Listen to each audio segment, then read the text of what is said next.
Hello and welcome to EPW's webinar titled Labor Rights and Workers' Movement, a May Day Conversation. May Day, or International Workers' Day, is a day commemorating the struggles and movements of workers across the world. A day that finds its origins in the struggle for the 8-hour working day becomes all the more relevant in these times when a pandemic has both directly threatened the lives as well as intensified the working lives of millions of workers. Whether it is a direct increase in working hours, unwarranted layoffs, non-payment of wages, or direct violence in many cases. Further, the structural inequalities in Indian society continue to define what kind of work workers do and how they find this work. As a journal, EPW has consistently tried to engage with different writers, activists, and citizens in bringing out a better understanding of the state of labor rights, both historical and contemporary, as well as marking the struggles and victories of the working class movement. The pages of our journal consistently point to a direct reality. Women and marginalized sections are not an added nuance to understanding labor, but make a fundamental axis through which labor is organized under capitalism. In order to better understand and inspire our thoughts and actions, we have with us today three speakers. We have Naudeep Kaur, who is the leader of the Mazdoor Adhikar Sangathan, which fights for workers' rights. Welcome, Naudeep ji. Then we have Pratibha R., who is a former garment worker. She is currently working as president of Garment and Textile Workers Union, Gatvu, Karnataka. She has been organizing garment workers in Karnataka since the past 20 years. I welcome you, Pratibha ji. And finally, we have Himangi Kadlak, who is an assistant professor at the Department of Social Work, SNDT University, Mumbai. She has been a visiting faculty at Amity University, Mumbai, and has worked at different NGOs. She has also co-authored an article in EPW on the Safai Karamcharis. Welcome, Dr. Kadlak. So now we'll move on to our discussion. So my first question will be to Naudeep Kaur ji. Naudeep ji, मेरा पहला सवाल आपसे ये है कि कुंडली industrial area में अपने संघर्ष के बारे में हमें बताएं। वेजेस ना मिलना, बिना किसी यूनियन के वर्कर्स का कॉन्ट्रैक्ट पर होना, इन सब के बीच आपका संघर्ष कैसा था? और जो क्विक रेस्पॉन्स टीम बनी, उसके दमनकारी अनुभवों के बारे में हमें बताइए। और ये भी बताइए कि क्या इस पूरे अनुभव में जाति की कोई भूमिका थी? सबसे पहले तो मैं धन्यवाद करती हूँ आप लोगों का, जिन लोगों ने हमें यहाँ पे बोलने का मौका दिया, और धन्यवाद करती हूँ उन लोगों का जो हमें सुन पाएंगे और हमारी जो आवाज को, जो सिर्फ नौदीप कौर की आवाज नहीं है, मजदूरों की आवाज को सुन पा रहे हैं। तो सबसे पहले हम लोग मजदूरों की अगर बात करें तो यहाँ पे कुंडली एरिया में जो मजदूर अधिकार संगठन लगातार 3 साल से काम कर रहे हैं, तो इसमें लगातार जो मजदूरों के जो शोषण का हम लोग बात करते हैं कि किस तरीके से ठेकेदारों के जरिए से या फिर कंपनी मालिकों के जरिए से वो बहुत बुरे तरीके से उनका शोषण करते हैं। 12-12 घंटे काम करवाना, हालांकि कानून तो अब आया है, लेकिन वो पहले से ही 12 घंटे तक काम कर रहे थे। तो जब हम लोग इसके खिलाफ प्रोटेस्ट वगैरह करते थे, पर्चा वगैरह बांटते थे, तो हमारे ऊपर जो प्राइवेट विंडो की टीम है उनका अटैक होता था। जो वहाँ की क्विक रिस्पॉन्स टीम है, जो ये अपने आप को ये बोलते हैं कि हम लोग पेट्रोलियम के लिए, हम लोग तो लोगों के लिए, हालांकि वो गुंडों की टीम होती है। वो वहाँ पे स्पेशली इसीलिए बनाई जाती है ताकि अगर कोई मजदूर खड़ा होता है या फिर कोई संगठन खड़ा होता है तो उनको दबाने का काम वो टीम करती है। ये सिर्फ कुंडली में नहीं है, ये हर एक मजदूर जहाँ पे फैक्ट्रीज होती हैं, जहाँ पे इंडस्ट्रियल एरिया होता है, हर एक एरिया में गुंडों की टीम बनाई जाती है। तो कुंडली में भी ऐसी ही गुंडों की टीम बनाएगी। तो हमारा अनुभव जो ये रहा है कि जब भी हम लोग वेतन की मांग किए हैं, जब किसान आंदोलन हुआ है तब से हम लोग ज्यादा एक्टिव हो पाए हैं। उससे पहले हम लोग ज्यादा एक्टिव नहीं थे क्योंकि हम पर बहुत ब्रूटली तरीके से अटैक किया जाता था। जो शिव कुमार है उसके पहले भी 2 साल पहले भी उसके हाथ पैर तोड़ दिए गए थे। लेकिन जब किसान आंदोलन हुआ है तो हमारे में एक जज्बा आया कि लाखों की संख्या में यहाँ पे किसान बैठे, तो हम लोग को भी मतलब मजदूरों को इकट्ठा करके और किसानों के हक में हमें हड़तालें वगैरह करनी चाहिए। तो हम लोगों ने डोर टू डोर जाना शुरू किया। हम लोगों ने घर घर जाकर, हम लोगों ने कॉलोनियों में, बस्तियों में जाकर कैंपेन वगैरह शुरू की। उसके बाद हम लोग 2 दिसंबर को कामयाब हो पाए, जिसमें 2000 मजदूर जो बड़ी संख्या में इकट्ठा हुए, तो हम लोगों ने हड़ताल की। तो उसके बाद से हम लोगों ने मजदूरों के जो वेतन दिलाने के जो काम है उसको शुरू किया। जो लॉकडाउन में जब लॉकडाउन हुआ है तो उनका वेतन रह गया था, जब वापस आए तो उनको वेतन नहीं मिला था। तो इसी वजह से हम लोगों ने 40, 50 या 60 मजदूरों बड़ी संख्या में यहाँ पर कई बार इकट्ठा होते थे, तो उसको हम लोग डिवाइड करके टीमों के हिसाब से हम कंपनियों में जाते थे और फिर हम लोग प्रोटेस्ट करते थे। तो उस दौरान जो क्विक रिस्पॉन्स टीम है उनका जो हमला होता था, कई बार वो लाठी डंडों से भी हमला करते थे, कई बार उनको फायरिंग भी की है। और उसके जो एफआईआर पुलिस कभी भी नहीं उनके ऊपर की है। और अगर जाति की हम लोग बात करें तो जाति इसमें बहुत बड़ा जो सवाल है इसके ऊपर, कि अगर हम लोग मजदूर हैं, अगर हम लोग दलित बैकग्राउंड से हम लोग आते हैं, हम लोग फैक्ट्रीज में काम करते हैं, इसी वजह से हम लोग दबाए जाते हैं, इसी वजह से हम पर अटैक होता है। क्योंकि अगर हम लोग बात करें कि हमारे पीछे कोई बड़ा बैकग्राउंड नहीं होता है, तो जब अटैक होता है तो ये समझा जाता है कि ये लोग मजदूर हैं, ये लोग दलित हैं, अगर हम लोग अटैक करेंगे तो पीछे कोई सपोर्ट नहीं है, तो इनकी आवाज आसानी से दबा दी जाएगी। तो ये भी एक बड़ा फैक्टर है, बहुत बड़ा। ये मतलब हम लोग बोलेंगे कि ये भी एक 50% तो इसी वजह से अटैक होता है, क्योंकि हम लोग दलित बैकग्राउंड से हैं। दूसरा ये कि हम लोग फैक्ट्री मालिकों, ठेकेदारों और सरकार के खिलाफ खुले तौर पर बोलते हैं, और हम लोग कॉम्प्रोमाइज करने के लिए हम लोग बिल्कुल नहीं बोलते हैं, जिसकी वजह से अटैक भी होता है। तो यही है कि कंपनी के गुंडे हैं जो हर जगह पे है, सिर्फ कुंडली में नहीं है। और मैं सिर्फ नवदीप कौर नहीं हूँ, या फिर हम हमारे समाज में एक व्यक्ति को ही हीरो बना दिया जाता है, लेकिन हम एक संगठन की भूमिका अदा करना चाहते हैं, और संगठन को ही हम लोग आगे लेके आते हैं, क्योंकि संगठन एक इंसान को निखारता है। और अभी भी हमारा संगठन है जो लगातार मजदूरों की लड़ाई लड़ रहा है, लेकिन अभी भी जो अटैक जो गुंडों के जारी है, लेकिन हम लोग हमेशा ही इसका जो सामना करते रहेंगे और मजदूरों को बड़ी संख्या में इसको इकट्ठा करते रहेंगे। धन्यवाद नवदीप जी, हमें एक बहुत विस्तृत ब्यौरा देने के लिए कि कुंडली इंडस्ट्रियल एरिया में क्या हुआ और आपके संघर्षों के बारे में बताने के लिए। और आपने एक बहुत अच्छी बात कही कि संगठन इंसान को निखारता है, तो मेडे पे हम संगठन की ही बात करते हैं। तो थैंक यू आपकी बातों के लिए। अब हम चलेंगे प्रतिभा जी के पास। Pratibha ji, I would like to ask you that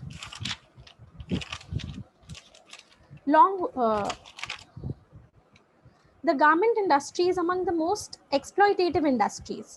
What is the kind of exploitation that women have to face in this industry? Thank you. Am I audible? Yes, you're audible.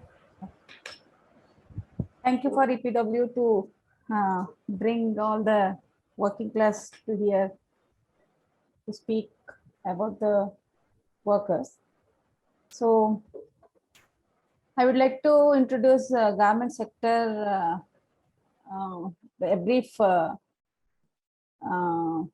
introduction about the garment industry. India is in India, it is a very important industry that employs about 35 lakhs workers. The garment industry is mainly in Karnataka, Haryana, that is NCR layout, NCR region, and Chennai and Tirupur. So coming to Karnataka, I would like to say that total 4 to 5 lakh workers are here, and about 700 to 860 to 900 factories are here. So most of them are 85% workers are women workers, and they're all, as you know, this is the export garment industry, and they are exporting the garments to the international big international brands like H&M, Gap, M&S, and Adidas. So Walmart, Decathlon, so like that. So it is the global supply chain, the garment global supply chain, it is coming. And in the top end, the brands are here and the lower end workers will be there. So in the whole supply chain, the power is with brands, and the exploitation is because of that, workers are very exploitative. In middle of them, our local suppliers will be there, and they will get the order from these brands, and they will manufacture their orders with the help of these workers and then send it to them. So the big players are international brands, and in the garment sector there is no contract worker. These are all permanent employees only, but it's a very, as you tell, it is a very exploitative thing, because for first thing, it is 85% of women worker, and they don't have any big skill. They don't have to have the big skill to join this work, because it is a batch system. They have to get into work as only as helper, as tailor, as checker, or any work pertaining to that. This needs needs the special skill or something, and they don't want any hardly they are all educated up to 10th standard. Nowadays the news, some people are completing their second year PUC or something. So and in the shop floor, these are all workers who are working in shop floor are all women, and but the masters, the production, this one, they are all men. That is supervisor and floor in charge, manager, general manager, everybody who will squeeze these women for production, and they are all men. So it is obviously it is the opportunity to exploit women very easily. Not only the sexual harassment, it is the workplace harassment also is going there. If I tell you that long working hours and hire and fire and very low wages, so and abusing, physical abuse, verbal abuse, and this is the mirror of the patriotic society. We can say that it is the mirror of garment industry, is the mirror of patriotic society, where women are under the men. And also here men will get the additional power of, as in the society he has already got the power as men, and here he will get another this one as manager or supervisor, like that. So with the double power, he can easily exploit the women. So it's not the individual. I'm not talking about the individual supervisor or individual this one. The whole structure is like that. The garment structure is like that, because the capital market now, market related this one, it is structured like that only. So these brands are moving from north to south because of this cheap labor, and they are exploiting the same thing. And that exploitation is made by this patriotic society, and however the women are under men here. So this is the reason where garment industry is very exploitative for women.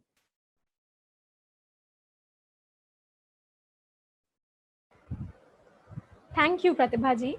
In an industry which has 85% women, patriarchy has made its inroads there also, and exploitative companies and brands that wield their power are unable to do anything about it.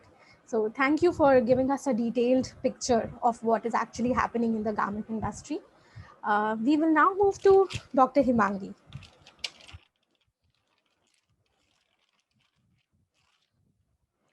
Dr. Himangi, Safai Karamcharis form a part of the marginalized section of our society. Due to the caste-based nature of their work, the stigma attached to their work, among many other factors. And in this whole narrative, where do women Safai Karamcharis figure? Are they doubly marginalized due to their gender? And how do we look at this whole phenomenon through a gender lens? Okay. Yeah, thank you EPW and team of EPW for inviting me for this webinar. Uh, the topic now I asked to speak about on women Safai Karmachari and the gender perspective. As Pratibha ji already told, the mirror of patriarchy, which she realized in the garment sector. The same thing, the patriarchal system is also there in the Safai Karmachari occupation. So here the Safai Karmachari occupation is mainly derived or mainly run by these women. And more than 98% of the women are involved in the Safai Karmachari. Uh, See here the marginality, if we see the women in Manu already said that women are the degradation of and they come in the lower form of the human race. As the SCs, the same thing, the women are also considered as impure. The purity and impurity is more attached or more related with the Hindu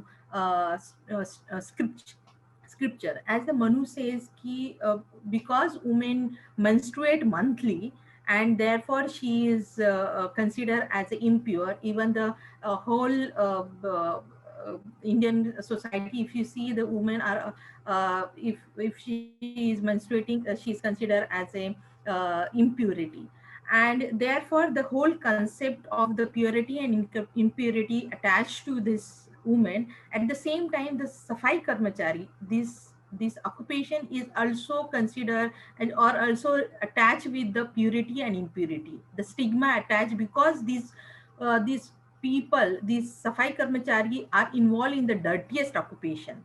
And when the women are doing this dirty occupation, so their stigma attached to or unka jo degradation hai, it becomes more marginalized and it becomes more lower. If you see the marginality, or if you see the deprivation of the women, because of their gender, because they are women, at the same time because they come from the lower caste, that is the SCs. If I say that 99% or 98% of the Safai Karmacharis are from SCs background, marginality का ये जो umbrella term है, I don't use. This is very umbrella term to hide the SCs and to identify the SCs, that these only SCs are involved in Safai Karmachari. And there are, in that SCs also, there are very specific caste are involved in this occupation. Okay, that is very much particular about this occupation. Another thing, if you talk about the women, and another, because they are SCs, because they come from the scheduled caste family, because they are women, at the same time because they don't have a proper education, illiteracy, and the class. And if you go in more marginality, the region, if you live in the metropolitan city like in the Mumbai, at least you will have some kind of facility, or if you have some kind of infrastructure nearby you. But if you speak about the UP ka and the Rajasthan ka women, so their condition is very pathetic. So this is what the layers and layers are there when you talk about the gender. So that is what.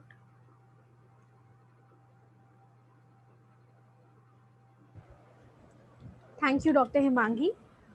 Debunking the umbrella term of marginalized community, you walked us through how women are doubly marginalized in the Safai Karmachari's work, and where they have no proper education, and purity and pollution also comes into play when it comes to women. So moving on to Naudeep Kaur ji again, I'll ask her the second question. Nodeep Kaur ji, ऐसा देखा गया है कि मजदूर और किसान किसानों के आंदोलन में साथ खड़े हैं। आप मजदूरों और किसानों की इस एकजुटता को कैसे देखती हैं, और आपने किसानों का समर्थन करते हुए आगे आने का निर्णय कैसे लिया? देखिए, मजदूरों और किसानों की एकता को हम लोग तो देखते हैं कि वो एक होकर ही मुक्ति के रास्ते पे जा सकते हैं। मजदूरों और किसानों का एक होना फिलहाल बहुत जरूरी है, क्योंकि साम्राज्यवाद और फासीवाद की जो ताकतें हैं वो एक हो गई हैं। जो बड़े बड़े लोग हैं, लूटने वाले लोग, वो आपस में एक हो गए हैं। लेकिन अगर मजदूर किसान एक नहीं होते हैं तो वो जीत नहीं पाएंगे। तो इसीलिए हम लोग चाहते हैं कि मजदूरों और किसानों की एकता होना बहुत जरूरी है। तो हमारी भागीदारी किस तरीके से मजदूरों और किसानों की रही है, वो ये है कि जब किसान आंदोलन हुआ है तो उस टाइम पे किसानों में मजदूर नामात्र थे, ना के बराबर थे, या फिर हम बोले कि थे ही नहीं। तब हम लोग ये देखते थे कि किसान मजदूर एकता जिंदाबाद का नारा जरूर लगता था, लेकिन मजदूर नहीं थे। तो हम लोगों ने बहुत ज्यादा ट्राई किया कि मजदूर उसमें आए, क्योंकि हम लोगों ने इन कानूनों को जाना, इनको पढ़ा, तो पता चला कि ये बहुत खतरनाक है। सीरियसली ये काले कानून जो बोला नहीं जा रहा, सीरियसली ये काले हैं। और ये आम जनता पे इसका प्रभाव बहुत सीधे सीधा पड़ने वाला है। मजदूरों पे इसका इफेक्ट बहुत ज्यादा पड़ने वाला है। तो हम लोगों ने डोर टू डोर जाकर मजदूरों को समझाना शुरू किया। तो हम लोग मजदूरों को समझाते रहे, और फिर हम लोग लगातार से मजदूरों को समझाकर हम लोग वहां पे टेंट लगाए किसान आंदोलन में, और मजदूर वहां पे आते रहे। तो हमारा यही था कि जो ये कानून लेके आए हैं, चाहे वो लेबर कोड हो, चाहे वो कृषि कानून हो, वो सारे ही सारे हैं जो आम जनता को प्रभावित करने वाले हैं। और ये है जो बड़े विदेशी पूंजीपतियों के हक में है। जो किसान है वो भी बड़ी प्राइवेट कंपनियों से वो लड़ रहे हैं, और जो मजदूर है उनकी लड़ाई भी प्राइवेट कंपनियों से है। तो इसीलिए हम लोग किसानों के साथ मिलकर मजदूरों की भागीदारी को जमीनी स्तर पे उतारे हैं, ना कि सिर्फ नारों में उसका जो हम लोगों ने नारे लगाए हैं वो जमीनी स्तर पे हम लोगों ने उतारने की कोशिश की है। लेकिन हम लोग अभी भी भारी संख्या में मजदूर नहीं जुटा पाए हैं। अभी भी अगर हम लोग बात करें कि किसानों में किसान आंदोलन में बड़ी संख्या में मजदूर है, तो ये हमारी गलतफहमी है, क्योंकि आज भी मजदूरों को नहीं पता है कि ये कानून क्या है। किसानों के घर घर में अगर बात करें तो उनको पता चल गया है, पूरी दुनिया में किसानों के बारे में पता चल गया है। पर मजदूर और लेबर कोड के बारे में अभी तक कोई बात नहीं हो पा रही है, या फिर मजदूरों को जागरूक नहीं किया जा रहा है। तो अभी भी हमारी जो कोशिश यही है कि मजदूरों को बड़ी संख्या में किसान आंदोलन से जोड़ के लेबर कोड का भी विरोध किया जाए और कृषि कानून का भी विरोध किया जाए, और मजदूर और किसान मिलकर ही अपनी मुक्ति का रास्ता जो ढूंढ सकते हैं और वो पा सकते हैं। क्योंकि हम लोग सरकारें बदलने में यकीन रखते हैं। हम लोग बोलते हैं कि सरकार नहीं, सत्ता बदली जाए, और वो सत्ता किसान और मजदूर मिलकर ही बदल सकते हैं।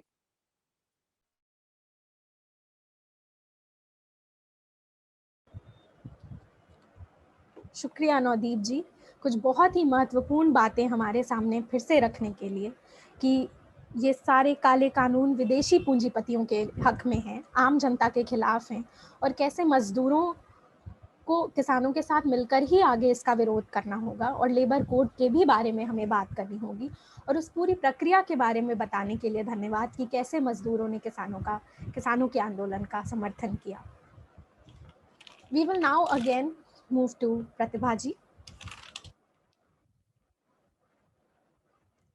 Pratibha ji, I would like to ask you that long working hours, hire and fire at will, layoffs during COVID are some of the downsides of your work. How does your union help you to fight with such aspects of your work? If you could please elaborate on the importance of the union in this aspect. If you want to tell me that it is very difficult to unionize in the garment sector, as you know that we are struggling from 20 years to do the union work to organize work. Still, we have succeeded union in the country, but still, I want to say that we have not covered all the workforce. Even the organized workforce in only below 5% only. That is the fact today also. But as a general union, we are working in three aspects. That is, one is organizing women workers at the ground level, and advocacy for the garment workers in the government level, and also we are considering that as the brands who are giving the order, they are the principal employer of these workers, and we are working with them also. We are campaigning on them with the help of international organization also. So with the help of these are all the aspects we are working for this exploitation of women worker. So if I tell you that one example of the lockdown, at the time of lockdown, after finishing the lockdown, one company has laid off, and it is the illegal layoff, and we opposed that because we had a strong union there. Our strategy is to unionize the each factory, then only we can work, because it is a very vast industry and workers will scattered out here and there, and these are all the, and that attrition rate is very high, 120 to 150%. The workers will leave their job and they will join another factory easily. So the attrition rate is very high. This is also a challenge for the union. They're forming the unions and all. And what I am saying that in that factory, we had a very strong union. We have majority members for our union, and that has laid off. That is also illegal because in Industrial Relation Act 1947, it will say that any factory should lay off, they should take the permission in priority with the government, but it has not done that. So we had protested for 50 days. Workers are all protested in the premises of factory for 50 days. And for that factory, the international brand was H&M. So we took the issue. We are organized garment worker. We are organized workers in the ground level, and we took this illegal layoff to the government, that legal this one, and also we took this issue to the international thing. So every we have covered with the every aspects, and now after 8 months, we have succeeded to end up with this struggle with the agreement with that company, that they have to take back all the workers who have laid off them, the 1,257. They have to take back all the workers. So I am telling you the one example how we are working here. And the most important is workers has to organize themselves in the this one.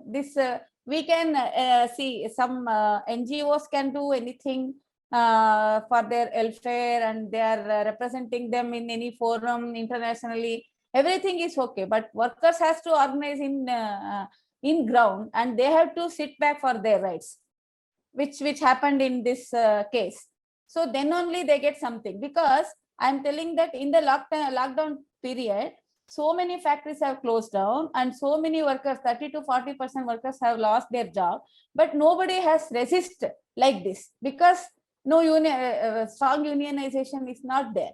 So everybody is just ignore that. Even our legal system, even our governments, even brands also, even though they are telling that they are very much committed for freedom of association, something like that, but they will just ignore. So workers have to stood up, and they have assert their rights, then only they will get anything from. So our union is doing that, not in a big this one, but wherever we are not leaving anything to we are not allowing the management to do anything, whatever they want. We will protest, and we got in one factory, we protested 1 month. All the contract workers, they got a very good settlement, because that company has claimed that they can't run the factory after lockdown. This is what I'm saying, that all the this one is in after the pandemic, because pandemic is get the opportunity to them that whatever they can do. We have losses, and we don't have any that capacity to run the factories, and all opportunity the pandemic has given to them. But wherever the union is there, workers can get their benefits, but otherwise it is very difficult, I'm saying. So our union is doing that. this about this hire and fire and working hours also. In our labor laws, there is no particular law about hire and fire. Only when the employer can if employer dismissals or retrenched you, then only you can go to the court. But there is no remedy for hire and fire. So it is only possible if the workers stood up in the shop floor and they can resist there only. Then only it can, our union is doing that.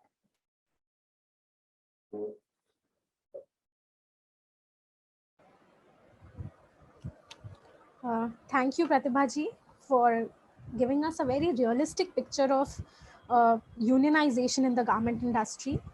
And the struggles have borne fruit with H&M, where we have reached an agreement where the company is willing to take back all the workers.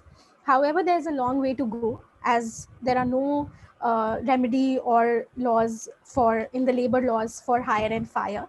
The attrition rates are high and not all workers are unionized. So it is only through the efforts of the workers themselves that they can unionize themselves, and no external force, be it the NGOs or other members of the civil society, can do that for them. So thank you so much for all that information. We will now transition to Dr. Himangi again. So on the one hand, Dr. Himangi, the government tries to bring in and reinforce social upliftment measures for the Safai Karamcharis.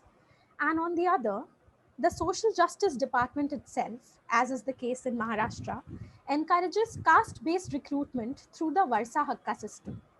How do you look at this paradox? And if you could please elaborate on the Varsa Hakka system.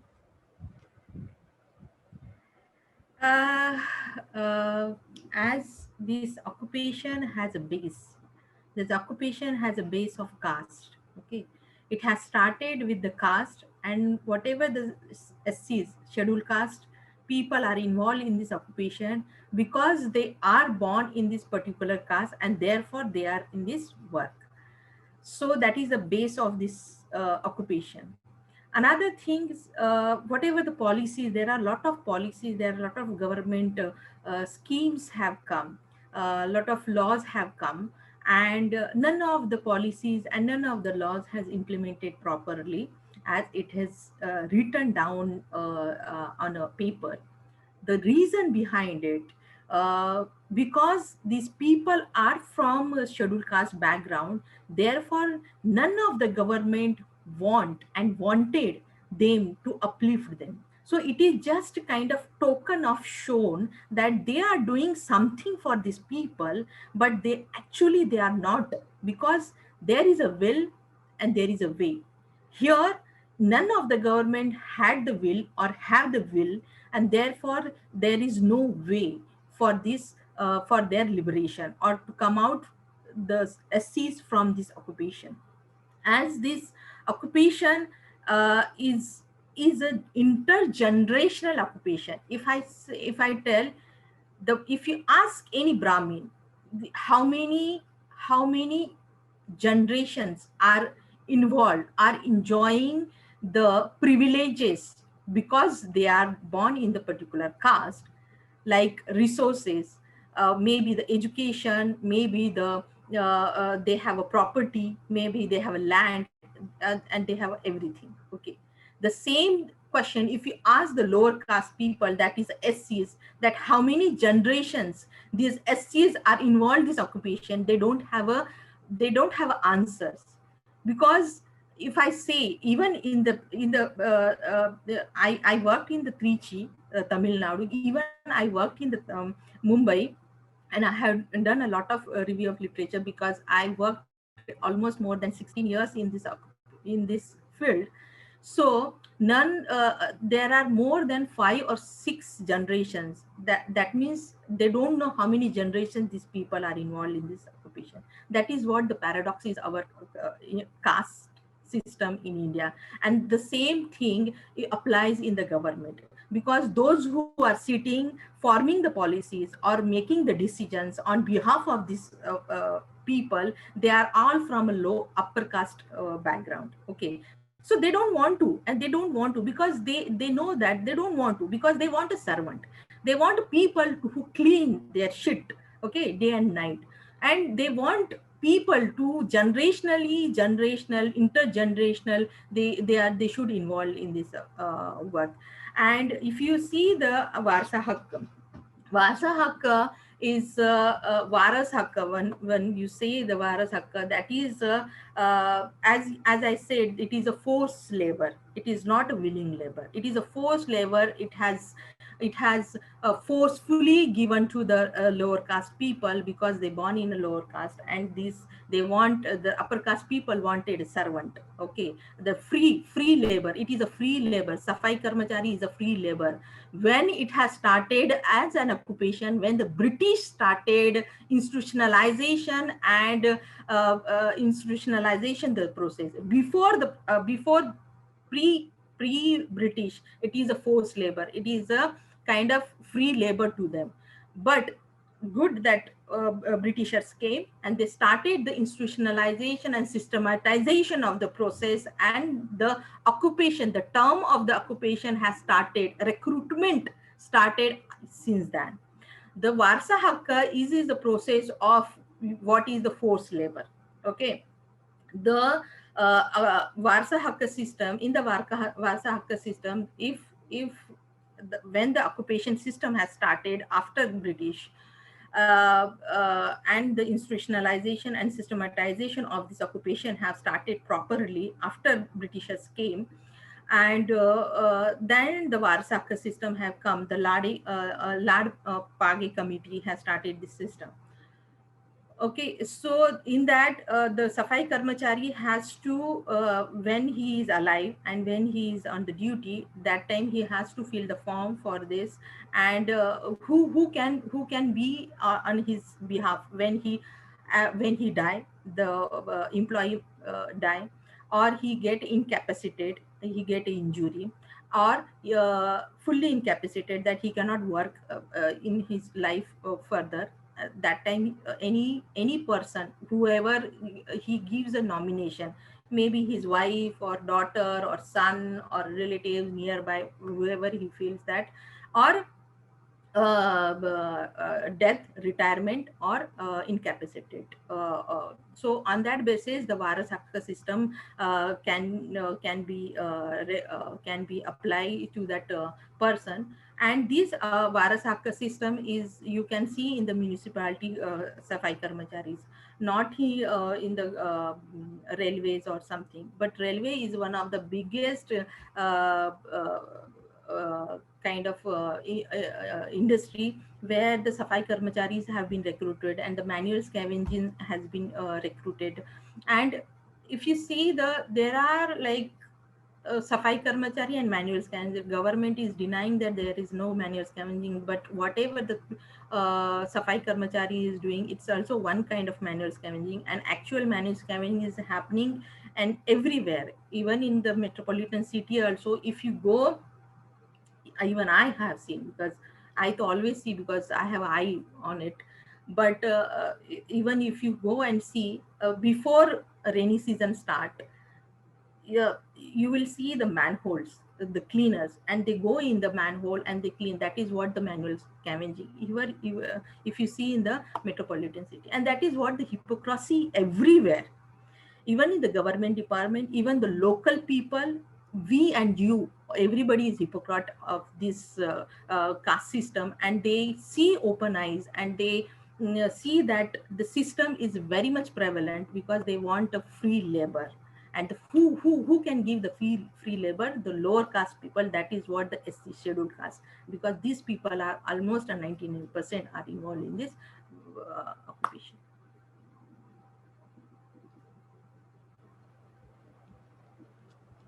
Thank you, Dr. Himangi. Uh, all the social upliftment policies and measures that are framed by those in power are mere tokenism. And this occupation of the Safai Karamcharis is intergenerational, as you told us. The policy makers, of course, are all from the upper caste, and hence there is a big lack of a perspective from within the Safai Karamcharis. The free and forced labor, or the Varsa Hakka system, has been there and has been deeply entrenched, and the institutionalization and systematization of which began with the coming of the British. There's denial of manual scavenging everywhere, and it is very important that we question ourselves, not just the policymakers, but we ourselves in our everyday lives, call ourselves out on the hypocrisy that we practice when it comes to our Safai Karamcharis. So with this, we've come to the end of our today's discussion. I would like to thank all our speakers for their very insightful remarks and comments, their thoughts. Labor everywhere is in big crisis right now, be it the construction workers or mazdoors, be it the Safai Karamcharis or the garment workers. मैं अपने सभी speakers का धन्यवाद करना चाहूँगी हमें श्रम के तमाम आयामों से रूबरू कराने के लिए, और चर्चा यहीं ख़त्म नहीं होती, चर्चा जारी रखनी होगी। मे डे एक ओकेजन है जिस पे हम इसकी बात कर रहे हैं, लेकिन इस चर्चा को आगे भी जारी रखना होगा। And so I would like to tell everyone, our audience, that we'll have few more discussions regarding the various aspects of the state of labor in contemporary times. And I'd once again like to thank everyone present here. The questions to pose to our audience would be that what is it that we are lacking, what is it that is lacking, that since 1923, when May Day was first celebrated in India, things have not changed, in fact worsened. So thank you for joining us, and we hope to keep in touch with all of you. Thank you. Thank you. Thank you.